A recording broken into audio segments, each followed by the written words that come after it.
people have heard about the new 855 number? How many have called it? What number? I'm sorry. Okay, so how many have no idea what I'm talking about? All right, fantastic. Okay, so starting November 6th, we started offering after-hours club support. Okay, so here's how it works. From 8 a.m. until midnight Central Time, if you call that number, someone will answer. Okay. Now during the office hours, you're going to get Keith and Tony, the same people that you're normally accustomed to talking to for the most part. But in the after hours, what we've done is we've found some of our tournament directors, preferably on the West Coast because it's easier for them, that are also club directors or club managers or have experience with it. To basically what we did is we mailed them a phone, the same phone that sits on my desk. We mailed it to their house. They have it plugged in, and so when you call that number, it will forward to them. Okay, and they'll be available to answer your calls and to offer assistance Monday through Friday from 8 a.m. to midnight. So is this All Central Time. All Central Time. So till 10 p.m. Pacific. Right. So the No midnight game. and then if you run in a midnight game, I You're on your own. You're on your. I'm sleeping. I don't know what you're doing. Right. And then on Saturday and then there's also we also have tournament directors staffing that on Saturday and Sunday from 11 a.m. until 7 p.m. Central Time still? All Central Time. 11 to 7. So when you call, if you press 1 for rulings and scorings, that's going to put you into that group. Okay? This is going to be help with ACBL score. This is going to be rulings questions. This is going to be all of that kind of stuff. If you've got a question about your sanction, you're going to press 2, and that's going to put you into Carol's group, and you're going to talk to Sherry and all those folks. Okay? So now those folks are still Monday through, they have the same hours. Rulings and scoring is something that can stop your game, right? And so we wanted to make sure that we had urgent support available. Now, depending on how many people are there and how many people are calling at any given time, sometimes there's going to be a time when you hold, right? Now, you'll be given an option. If you press 7, you're going to get put into voicemail, and you can leave a message, and someone will call you back as quickly as they can. But it's okay to wait. We get to you as quickly as we can, but we may have only one person that's available at that time. So if you're, this is not a massive 20-person call center that, right? Hang in there, guys. We're going as fast as we can. But the good news is that in the first week we had, I think we had about 40 calls in the after hours, and then the week after that we doubled that number.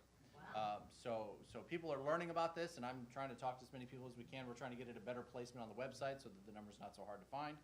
And then there'll probably be an additional email that goes out with everybody. Hey, did you know there'll be an article in the bulletin in December? And I will say this is a bit of a test because we've never really done this before, and we didn't know what the volumes were going to be. So if there's too many people or too few people, we're going to make those adjustments. Or if we realize that no one is calling at 11 o'clock at night Central Time, then we may adjust those hours in the spring.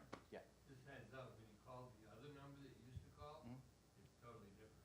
Right. If you call You don't get anywhere. yeah, actually, we just updated that menu. Okay. So if you call that number, and I just called it actually, if you call that number and you press 1, actually, I'm sorry, it's 3812, and it'll tell you what the exact code is there. You put in the 4-digit code and it'll put you right into that group. If it's 0, disconnect. Yes, I know, and I'm talking to our folks right now. So yeah, 0 is not an option. Don't press 0. Bye-bye. Don't press 0, right? We are learning that. So as I said, it's a bit of an experiment. We're trying to improve the services that are available to everybody. So, but please call that number. If you call and get a hold of Liz, she's gonna put you into that group anyway. So yeah. I do what I commend you for. I think it's a great idea. Yes. Good. Yes, Well, I'm glad. absolutely. I hope that it helps. And like I said, I think that clubs are incredibly important to what we do. And without you guys, we'd have a hard time putting these kinds of things on. So. Those of you who got pens in your hand, write down 23C. Because at your leisure, I want you to go home and read this. But we're going to talk about it a little bit. 23C is a little bit of an escape clause, but it's not designed to be an escape clause. It is not an excuse for sloppy thinking about what's comparable. But it does recognize that sometimes unforeseen things happen. You treat a call as comparable because it meets one of our definitions. And next week you would call it comparable again. But once in a great while, something really unusual happens in an auction that a little piece of extra information that was very unlikely to make any difference turns out to make a difference. And Law 23C allows us to protect the non-offending side in very limited situations. What this is not is this sentence. Just because we have a comparable call and the non-offenders get a bad result, that doesn't mean we go to this section of the law. Why? Because what is the whole purpose of this? Is to get back to real bridge auctions. And real bridge auctions sometimes work for our side and sometimes it works for their side.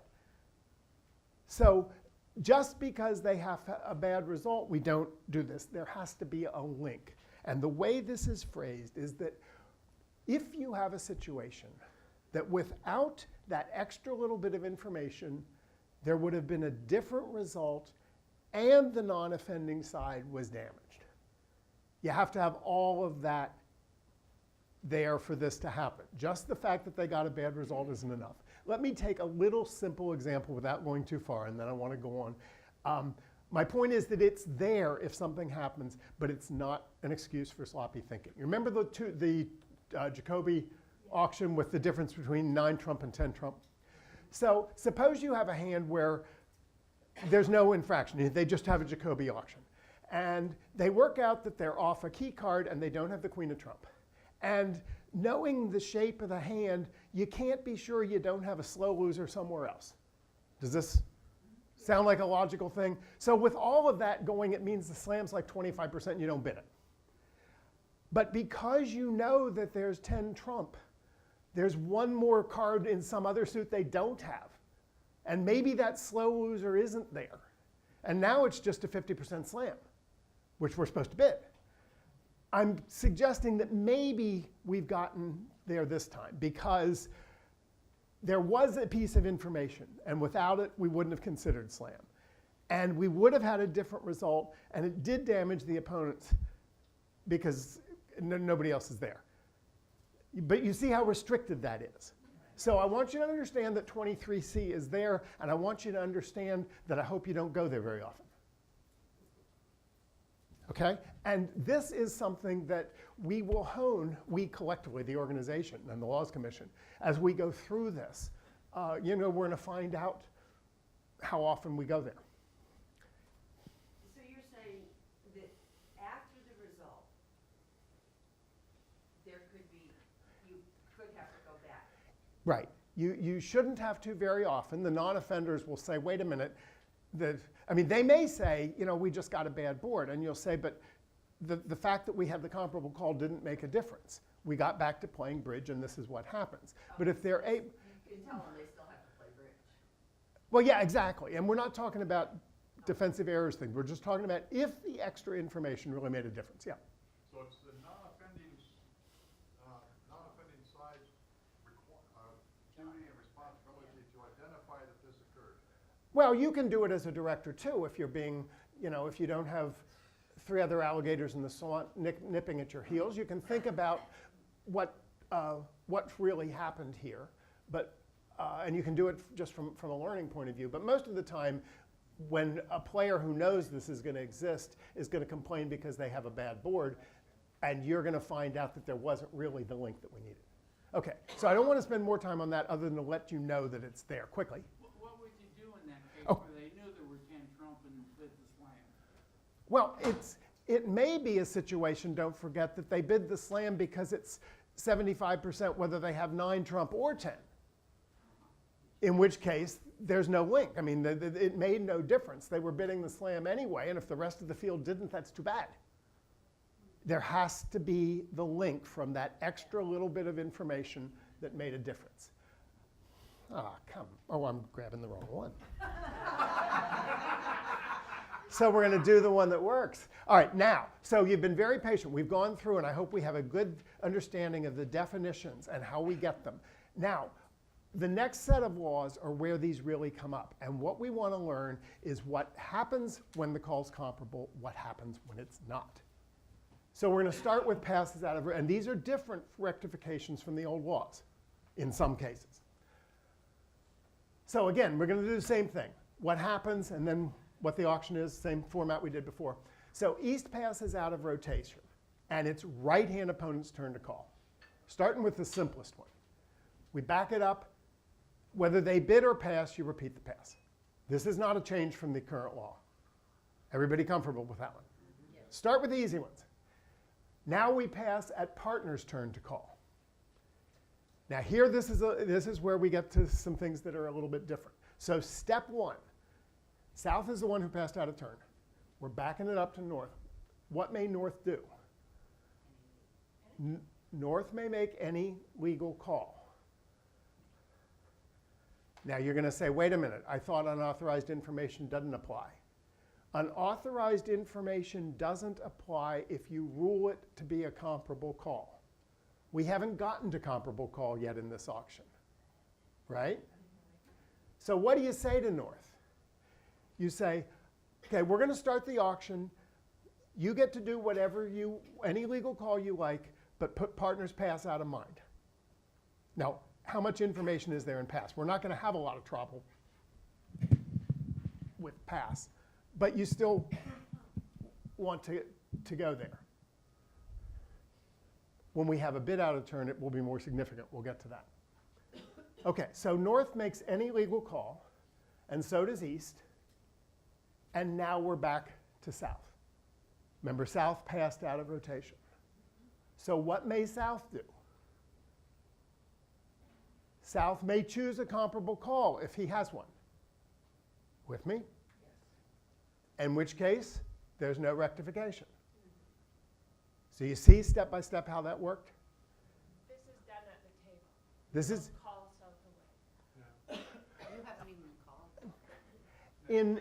in this situation, you might have to call South away now. Suppose it goes a heart of spade. And we know that 2 hearts would be a comparable call, but they may not know that. You would probably not take them away at the start where you're backing it up to North. You'll say that, okay, we have a new concept of comparable call. You get to do what you want, North. Just put partner's pass out of mind. And I may have to talk to you away from the table as the auction develops. You may say that, or you may just let it develop and say, now I need your help to get my job done right. Good question. You may have to pull them away at this point. Okay, suppose they choose a call that's not comparable. North must pass 1 round. But what's a non-comparable call? Now, if there's not a comparable call, somebody asked this before the break, then unauthorized information could apply, lead penalties could apply. Remember, those went away only if we deem it comparable. Now, note one other thing. This pass 1 round is different from the new laws. Used to be, many of these required your partner to pass for the auction. And what they've realized is that 1 round is sufficient. If the opponents come in and get back to you, you have a lot of legal information, and they chose not to require us to bar a partner for the auction. So on these out-of-rotation calls, you'll see that shortly, but I wanted to point it out explicitly because it's different. Doug, excuse me, did I understand you right to say, as a director, you're not required to tell the partner of the offending player about that decision tree? I mean, because it could affect their bid. It didn't intend to say that. You always want to do your best to make sure that the person making the call knows the consequences and that the table understands those consequences. So we have to explain to the opener, the valid opener, for example, in your scenario, about comparable calls and what happens. No, what you need to do here is to say, North, you may make any legal call you like, put out of mind that partner passed. Whether there are going to be further, there might be further restrictions depending how the auction develops, is good enough. But you're telling him to make his normal call. So that's really a sufficient instruction. But you want to let him know that you're not ignoring his question. Do you let South know that they might bar their partner by making an incomparable call? I would do that here. First 2 players have done my instruction. Now I may need to call them away from the table and say, we've got a comparable call situation. If you do X and Y, or what would you do in this auction with the cards you hold? You tell, that's the question. And then, is it comparable? You tell them yes. If it's not, you tell them no. So yes, here you would. And then you get to this decision tree that we just went through. And then you get back to the table, and what do you say to the table? Okay, so now this has gone a heart of spade. and I've talked to the person away from the table, and I'll come back and I'll say, here's our law with this situation. If South is able to make what we call a comparable call to the pass that we had on the table earlier, the auction will go without penalty. If not, South can do whatever she likes, but partner's going to have to pass and point to North. Partner's going to have to pass one round. And you've already talked to the person. So now, would you continue the auction, please? And they do whatever they do. And then you say, South has made a comparable call. The auction continues without penalty. Have a good time, folks. And if not, you say, South didn't have a comparable call. She knew away from the table what's going to happen, but here it is. It's a legal call. North, you must pass one round. So that's my sequence for doing that. Does that make sense to you? Do you comfortable with doing that? Yeah. Does that then mean since double's not comparable, you can't double? You can double it just by partner. Because double bars partner, in the old rules, you couldn't double. No, you're confusing a specific part of several laws. The insufficient bid law had a clause where you could bid or pass, but you couldn't double. We'll get to that. The double is a legal call here in a heart of spade. But if your partner's barred, you might not want to make it. But if your partner's barred, you might not want to make it. Exactly. So you will allow them to double, but their partner is going to go, okay. And you want to make sure they know the story. Okay, all right. So now that's pass out of rotation. We're going to go through the same sequence with bid out of rotation. So this time, East has bid a heart out of rotation, and North passes. This is not a new law. This should look familiar. Right. You back it up and they pass, you repeat the bid. And this is where we're lucky. It has to have exactly the same meaning. Go for it. It's clearly comparable. All right. We back it up and North bids. So East gets to make any legal call, but we have to determine if it was comparable. You remember our very first example was a spade was two hearts comparable? Yes. Okay, well, so when you talked East away from the table, what was going on? They said, I thought I was the dealer. Okay, what do you have in your toolbox that shows the same thing? Well, I'd bid two hearts. Okay, that's comparable. On you go. And then you do the right thing back at the table that I just talked about. So now we're in the same decision tree. If East chooses a comparable call, two hearts was our example just a minute ago, there's no further rectification. If East does not choose a comparable call, then West has to pass one round, East partner. Just let that sink in again on that decision tree. You with me? What could be a comparable call? Well, in this particular auction, where we bid one heart, Oh, no, where you passed. well, now we're at bids. Oh, no, we're good, okay. Not to deflect your question, but now we're talking about the placement of comparable calls. This is all predicated on the fact that we've done our homework and decided what is a comparable call or not in this auction by talking to the player and finding out. Okay. Bid out of rotation at partner's turn to call. Now, old law's partner was host. This is one of the things that we're trying to get to improve upon. North may make any legal call. Unauthorized information may apply. He's not allowed to know that partner bid a heart because we haven't gotten to the comparable call yet. Unauthorized information could still be in play. Let me give you a simple example. Suppose North have a hand that almost all of us would preempt three clubs. But when you know partner has an opening bid, it's more likely you're preempting our side instead of preempting theirs, right? So you may be in a situation where you're asking everybody, if everybody's doing, I really mean, you don't think anything else except to bid three clubs. If this player now passes North, passes instead because then he's using the unauthorized information. I don't want to get into details of unauthorized information. You know how tough those are, and I don't mean to belittle them, but that's not what we're focusing on. But that's a simple example of where unauthorized information could apply. Are you with me on that? Yes. Okay, good, great, terrific. So North is going to make any legal call. And just like before, so can East. And now we have to do the same thing. The person that bid a heart we now have to determine whether the call is comparable. Suppose the person opened a no trump pass and they say, well, now I want to bid two diamonds transfer. Now we have to go through that discussion. Is two diamonds a comparable call? It's not strength-wise. See, I don't think that would apply. You can transfer on lots of weak stuff. But that's just an example of how you would do this. You call them away from the table and say, okay, what tool do you have in your toolbox that shows what you had? And they'll say, I have a diamond bid to show hearts, and you've got to be on your toes to recognize that the strengths are different. But that's the process we go through. So again, the decision tree is the same. If South chooses a comparable call, there's no more rectification. If South does not choose one, then North passes one round. Okay, I'm going to double out of rotation is very, very similar to bid out of rotation in terms of what the procedure, the decision tree, and the rectification that applies to partner if it's not comparable.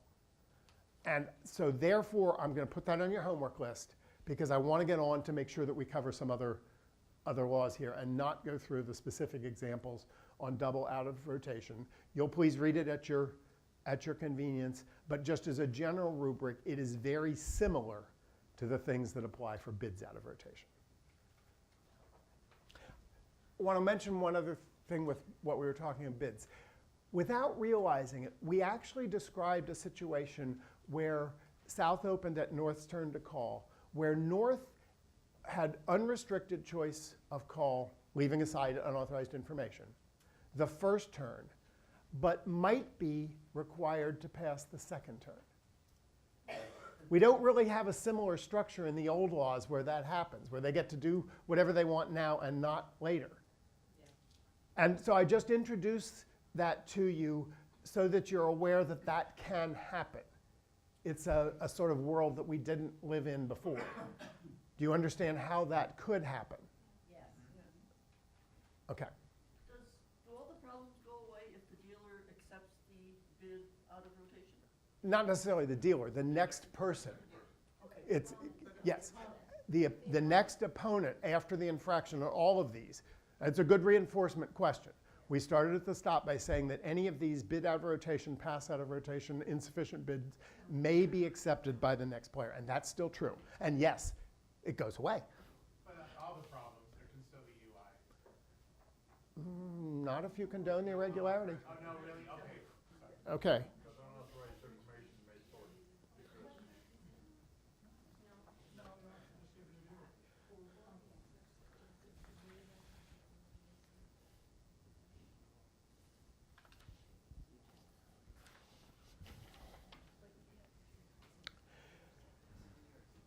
The code that went into effect 10 years ago on insufficient bids had a phrase to the effect of if the player had a bid that showed the same or more precise meaning on an insufficient bid, you could allow them to correct it to that. Do you recall that situation? You know what we've had for 10 years?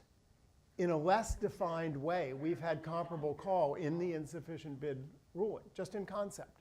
So if that helps you get your head around what we're changing, think of it in that regard. They have changed the wording of the insufficient bid rulings now to dovetail a little bit better with the comparable call. And that's really all I'm going to cover here with insufficient bids. Let's start with some things procedurally that have not changed. We all know when you get to a table and you have what looks like an insufficient bid, it's possible we've just had a bid box accident.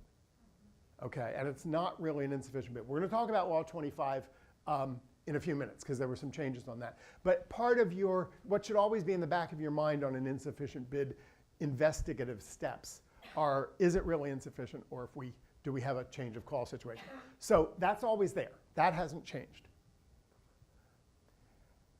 The wording has changed, but the meaning has not. Take a second just to read that.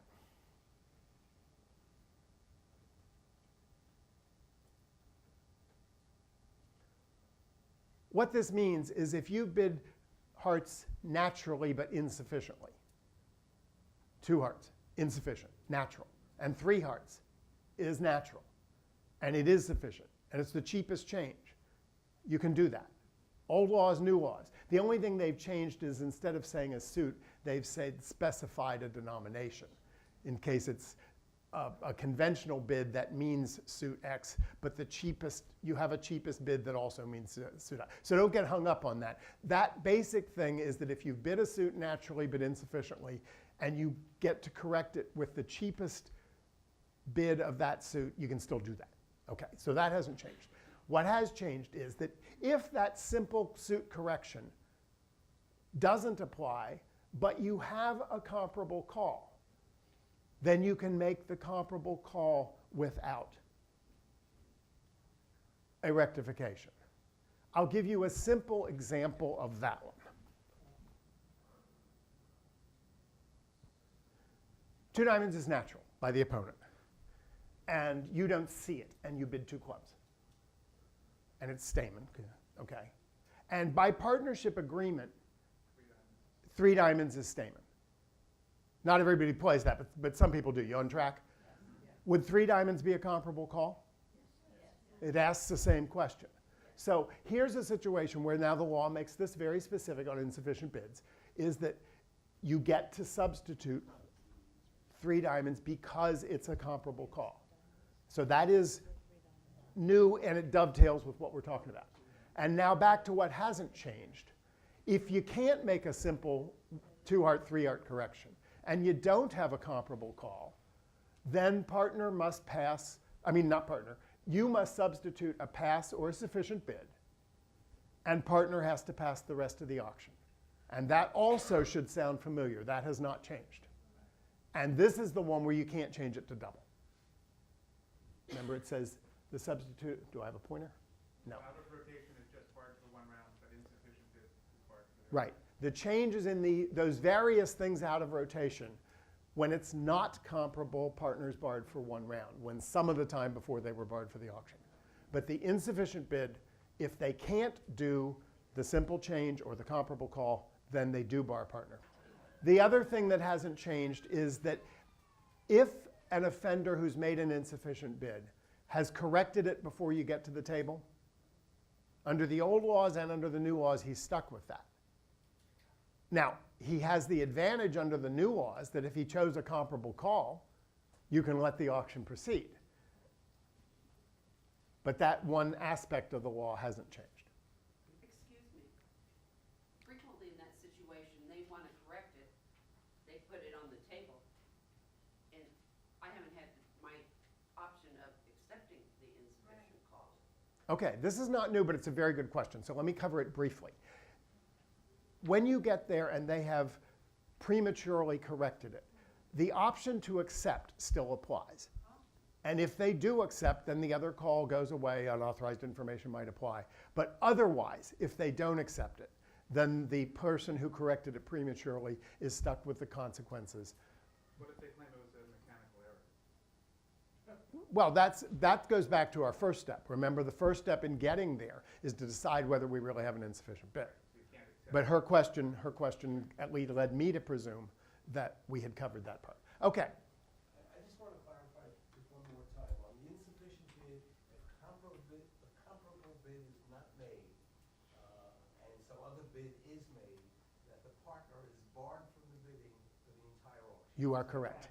The question was, if there is no simple correction of a natural call to a cheapest natural, and there's no comparable call, the offender may substitute pass or any legal bid, but not double, and partners barred, with possible lead penalties. Law 26 has changed some. Let me make a statement that may surprise you.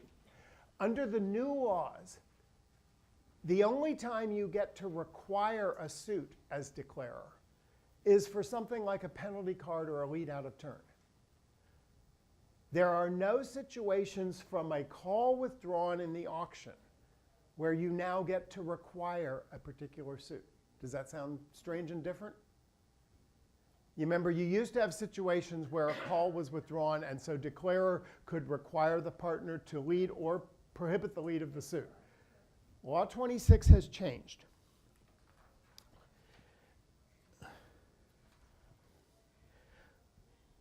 The focus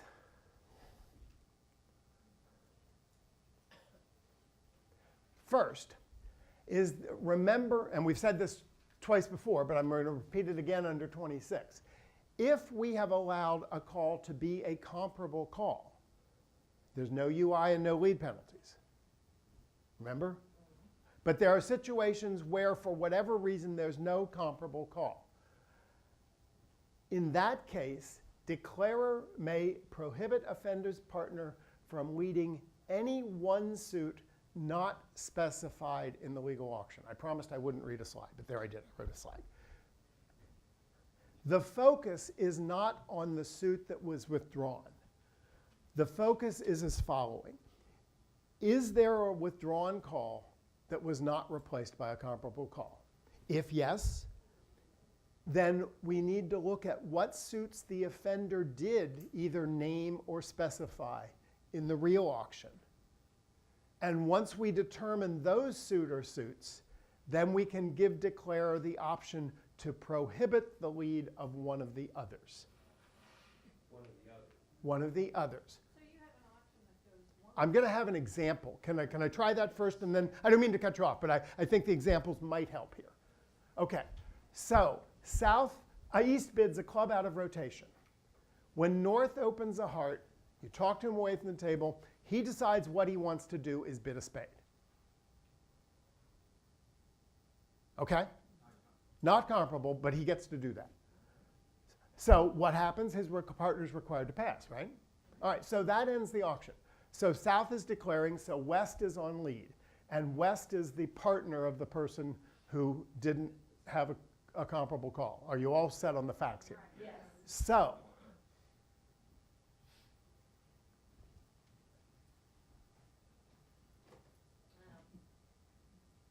you see what we're saying? It's not the call that's withdrawn that makes the difference.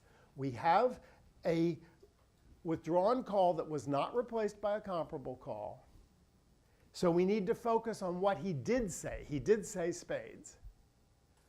So the first time his partner's on lead, which happens to be the opening lead in this case, declarer may prohibit one of the suits he didn't specify.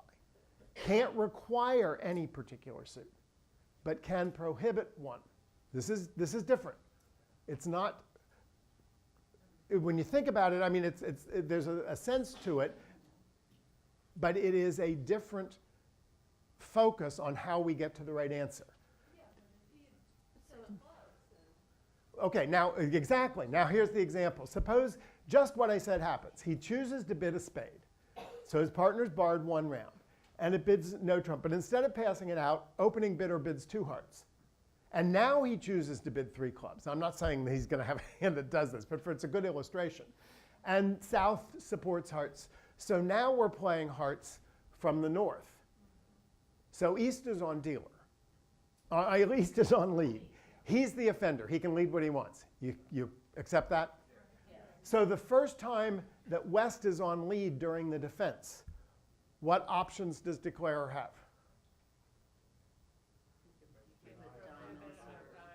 He may deny a heart or diamond. But he can't require any suit, and he can't prohibit either black suit because both black suits were specified in the legal auction by the offender. So if it's allowed to lead each suits? Pardon me? West is allowed to lead both suits. Why? No, West is not, You can only prohibit the red suits, not the black ones. because the reason for it, suppose declarer says lead what you want. From the concept of this, we have in a legal auction, whether there were penalties or not, North has bid spades and clubs. So that's legal information for the table. So that should be part of our construct of what's legal to lead.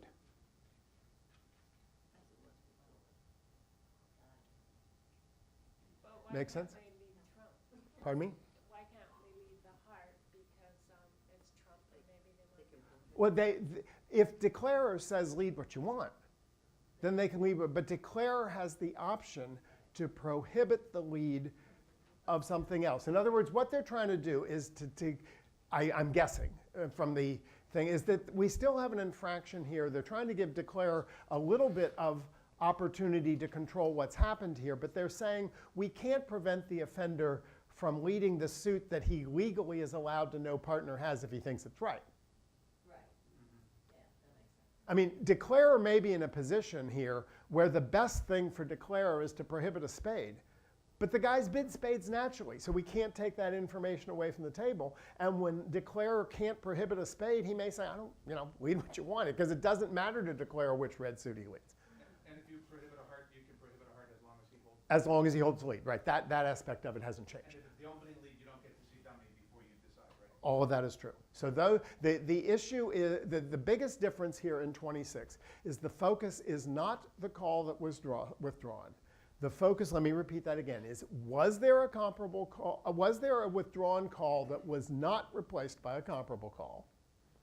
If so, we need to look at what suits the offender actually did specify or bid in the auction.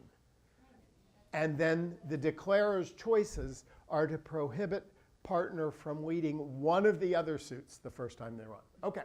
So there's no punishment? Just the last one round. We're not, I'm glad you asked the question the way we did, because the focus of the law is to try to get back, and this is related to comparable calls, because comparable calls, there aren't any lead penalties. We're trying to get back to playing bridge whenever we can. The laws are the preface to the whole law book says that they're not designed to punish, they're designed to restore equity. We know there are situations where we can't, so we lean against the offender. But the concept of punishment, there's not always a situation where there's going to be a benefit to declare automatically. 25. The purpose of 25, which is to determine whether we have a slip of the thumb, a bid box accident, a mechanical error, or whether we have an attempt to change a call that is legally made. That is the whole purpose of 25. The law is better worded than it used to be. Let me, before I go show you that screen, the old law had the business about they could change it if there was, as long as there wasn't pause for thought. Does that phrase sound familiar? Did you ever get into an argument about how long it was before they made the correction? Okay, and sometimes were they really thinking about it and somebody was trying to say, well, there was a pause for thought because he spilled his coffee. I mean, we just don't want to go to all of that. So they really have not changed the intent of this law, but we've gotten rid of that phrasing. Here's what we're dealing with. Just take a minute and read this, please.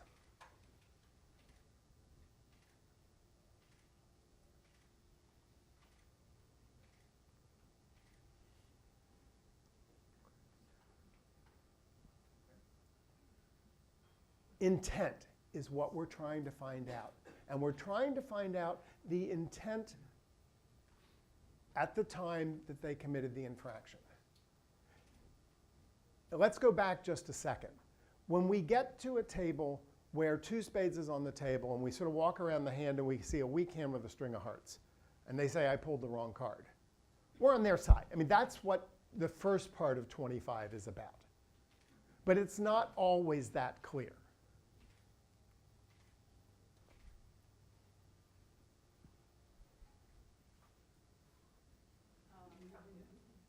What slip of the tongue would change what you mechanically put on the table? Only an oral. The laws are still written to cover oral auctions. Oh, okay. Is the best answer for that. And the true answer.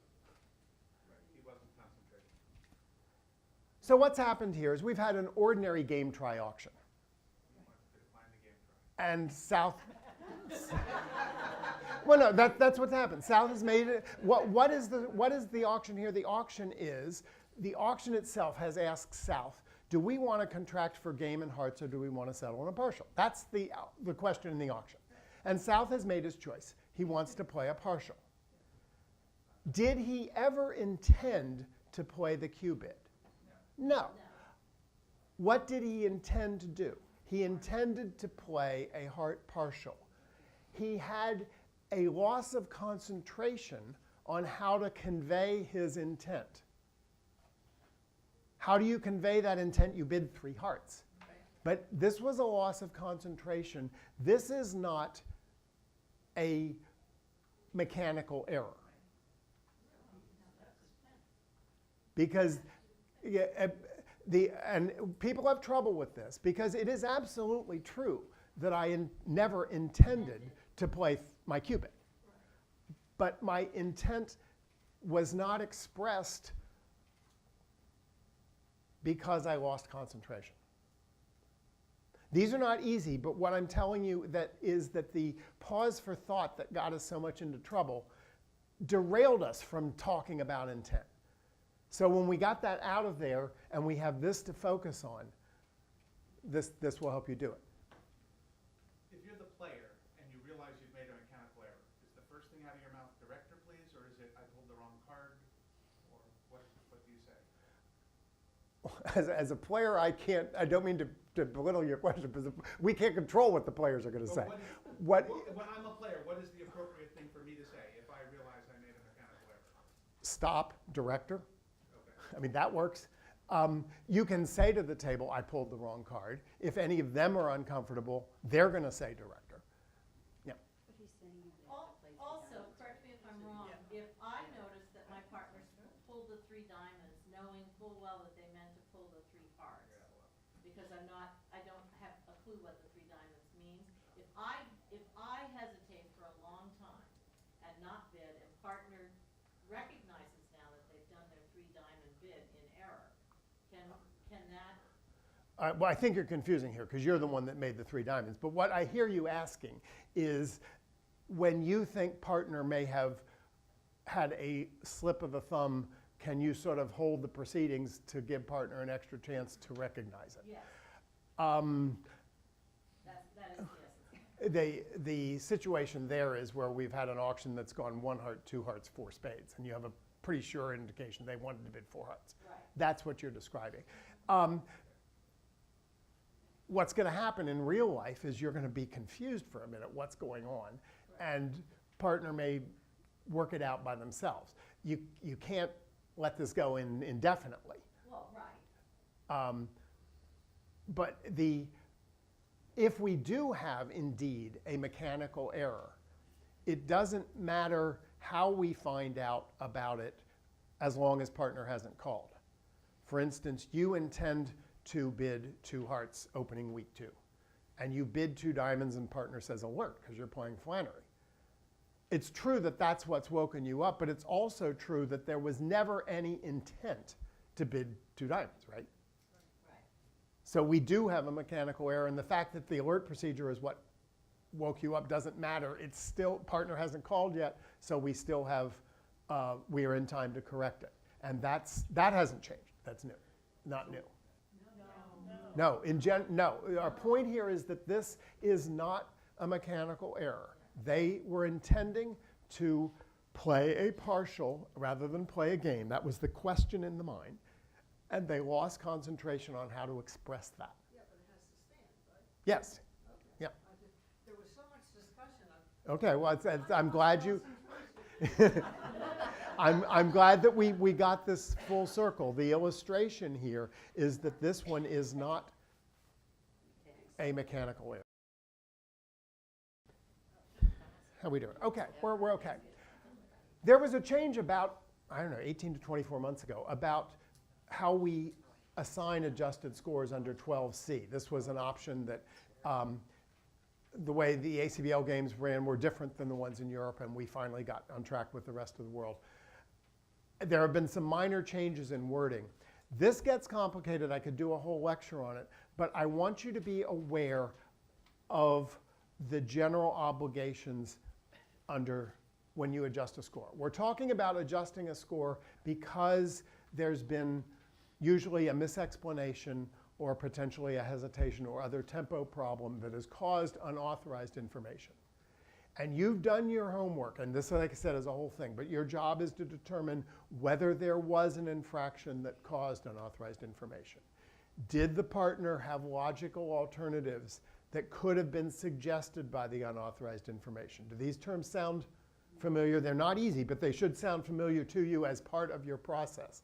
And then if a player chooses from logical alternatives one that could have been suggested by the unauthorized information and it benefits his side, then you've met the decision tree for an adjustment. What's changed a little bit is how we do the adjustments. I'm just going to give you 2 examples so that this is in your thought process. I'll ask you to read Law 12C sometime when CNN isn't on and you can concentrate on what it says and think about it again. Just read that for a sec.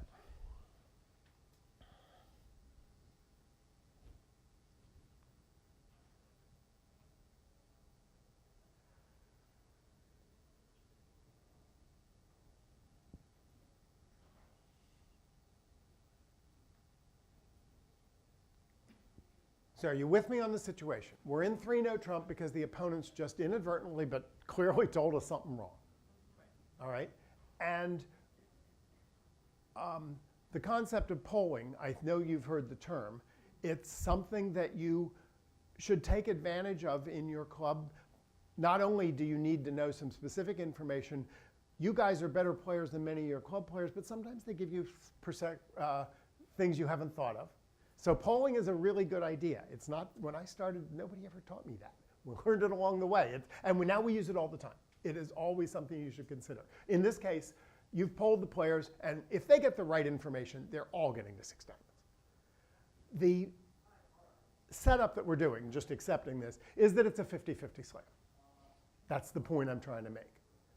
So what we used to do was say, okay, giving a slight benefit of the doubt to the non-offenders, North-South would be plus 1370. Now we're saying, and the laws specifically say this, is that we need to consider weighting the results. We're not going to make these people keep their down 1 and 3 no trump.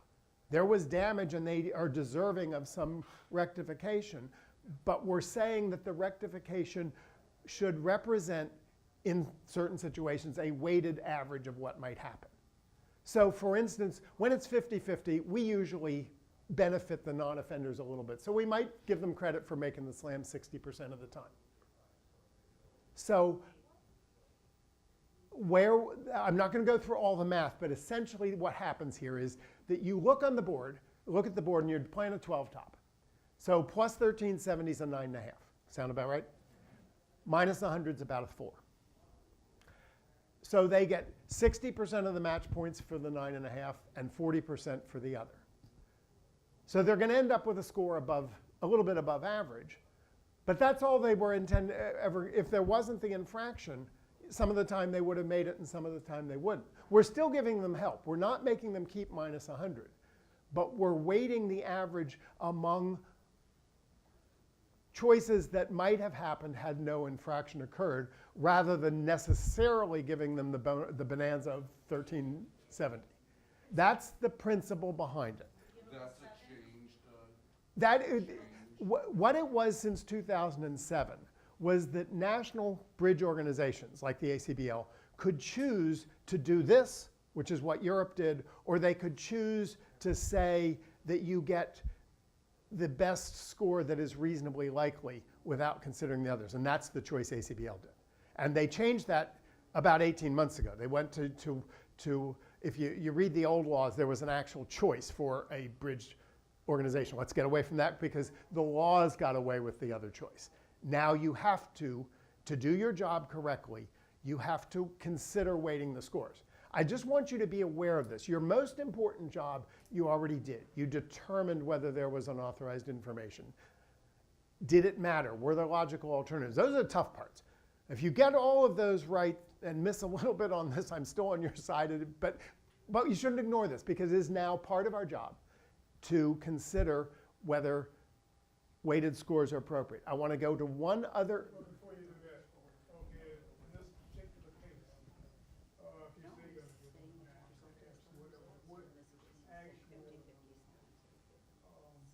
The mechanics of entering the score? yeah, what goes in the bridge? Okay. In ACBL score, not in the bridge mates. I'm not talking about ACBL. No, no. Go after that. ACBL, you put in bridge mate. Bridge mates, you can tell them to enter 1370. It doesn't matter. You're going to fix it in ACBL score.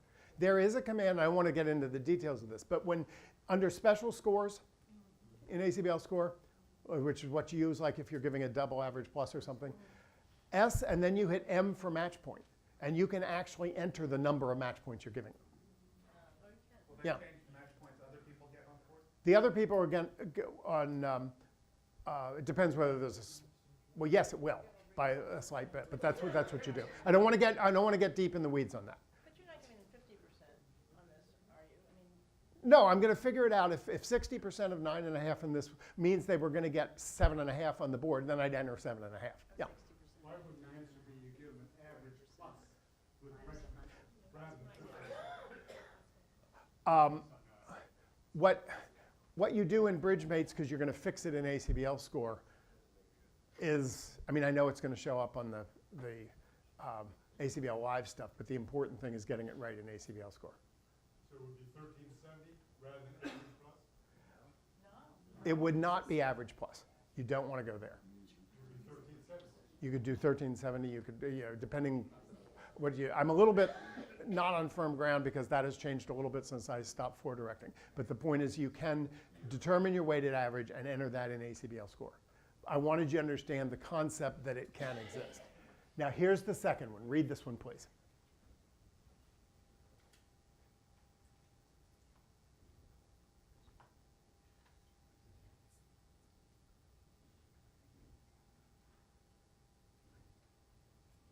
There was a reasonable alternative of passing, so they should get the full credit for forced bids. You're ahead of me, but thank you. No, you got it right. But here, the important part of this slide is a phrase in 12C says that when you're figuring out what to weight, the offender can never get credit for scores that he obtained in an illegal manner. So in this situation, even though there were lots of 300s in the field, we assume they got there by legal methods, right? But this east-west pair got to 5 clubs because they used UI. That was the conclusion we reached. So they can't get credit for any results in 5 clubs. So what's the only other result left? 620. So here there is no weighted score because there were really only 2 choices, but they can't get credit for scores that they got to illegally.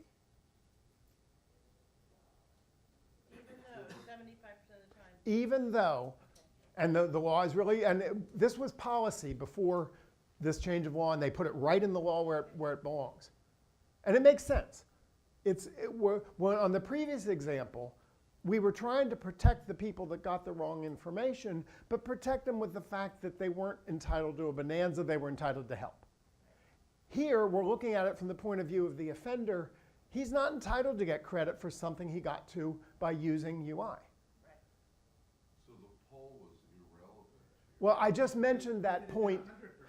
I just mentioned that point to be able to show you that even though there were lots of 300s in the field, you don't consider it for this case. It was just part of the illustration. You didn't need to take a poll because they got there in an illegal fashion.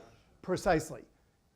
Now, you might take a poll to see whether the information really made a difference, but I'm including you did. So yes, the fact that it happened outside is a red herring to determine whether there was information or not. I didn't mean to get you off that track, and you made a very good point to pick that up. All I was illustrating was that even though there were lots of them around the field, for this table, you don't count the club result because he got there illegally. Very good point. Okay, so that's all I want to say. Well, oh no, there's new things about 12C. There's something else in 12C saying that you can mitigate what you give the non-offenders if they've committed a really serious error, an error. They have toughened the law. They say it has to be an extremely serious error unrelated to the infraction. So what they're saying is that we don't go to this clause very often. This is a situation where the opponents use unauthorized information and they get to 5 clubs when you're called for 4 spades for 420. And you have a chance to beat this 500. And sort of through ordinary bridge error, you just miss a trick, and you only get 300. But it's not an extremely serious error, and if there hadn't been the infraction, you would never be in 5 clubs. You don't punish somebody for just sort of ordinary bad bridge in this situation. There was an infraction. They were entitled. They should have been playing 4 spades.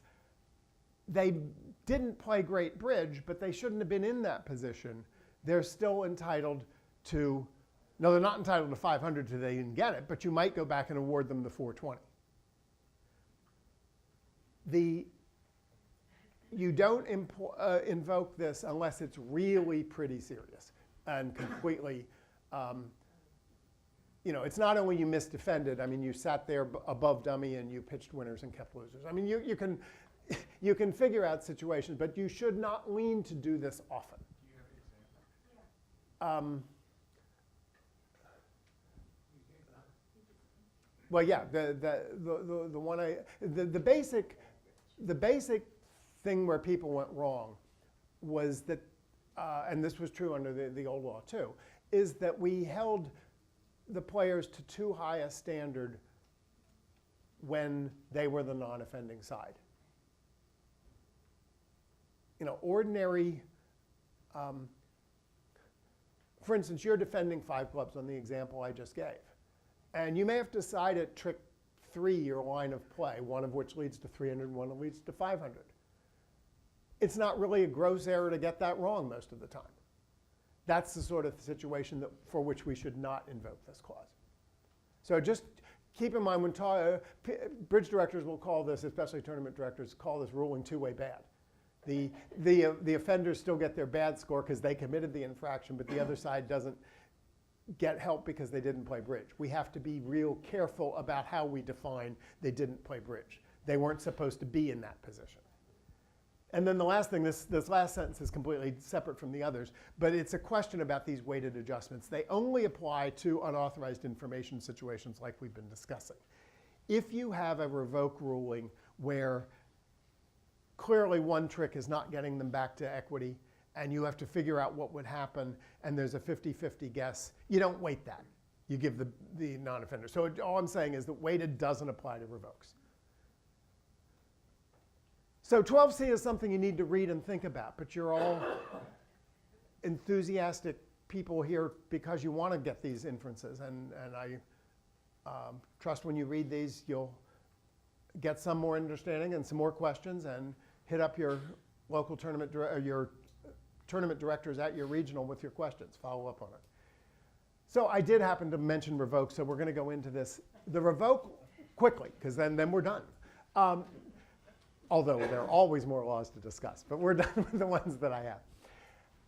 The revoke law itself has not changed, but they've reworded it. The headings are different. The 3 sections of the law where you talk about our procedure as directors after a revoke talk about automatic trick adjustments. You're going to see this term, and the players are going to say it to you, and that's why I want to cover just what the terms mean. The automatic trick adjustments are your standard garden variety revokes, that they are established, and you have to go figure out whether you're transferring 0, 1, or 2 tricks.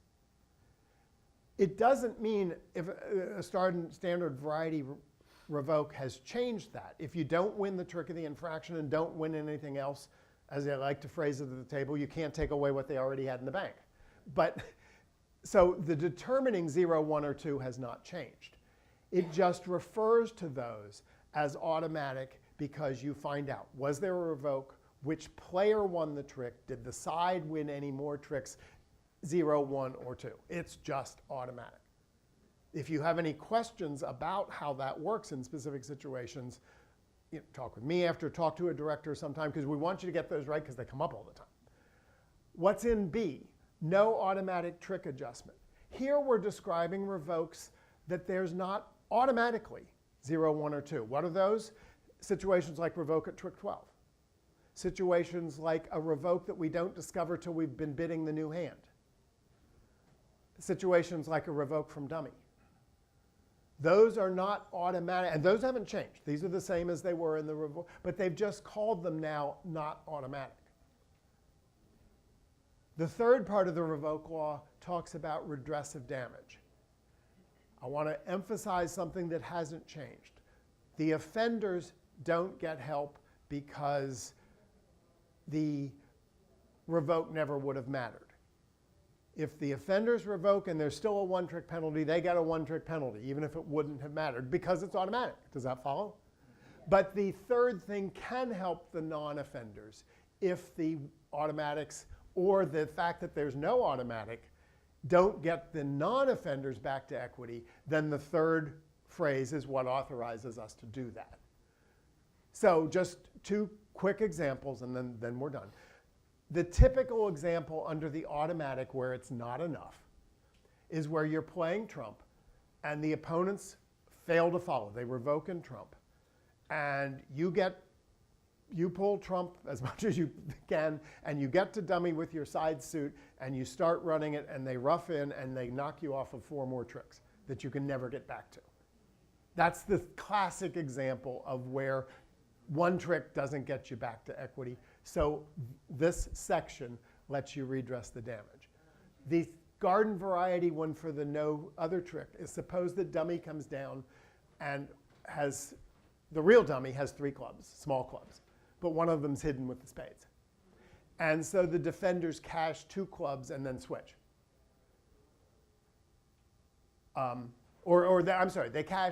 They cash 2 clubs and they play a third one, and dummy revokes. Okay, so that's not an automatic trick adjustment because it's a revoke by a faced hand, a revoke by dummy. But in terms of the equity, if dummy hadn't revoked, there would be a trick. So we transfer that trick. Our ability to do that comes over here. None of this has changed the way the revoke law is defined, but the players are going to say what's automatic, what's not, and I want you to understand why they changed it. And I actually think it's a clearer presentation. So you're still telling me that there are penalties for revoke and there's rectifications for revokes? There are. That's not changed. No, and the garden variety, the most common, 90% of your revokes Are rectifications. are 0, 1, or 2 tricks that you determine in the same way. But like if a player's throwing away clubs and a spade is their club, middle club, spade, and he's never getting those. But then his ace of diamonds that he's always going to win, that's taken away from him later in the auction. Okay, what you have illustrated is a case where the offender has committed a revoke and it was established, and in a bridge sense, it would have made no difference. Right.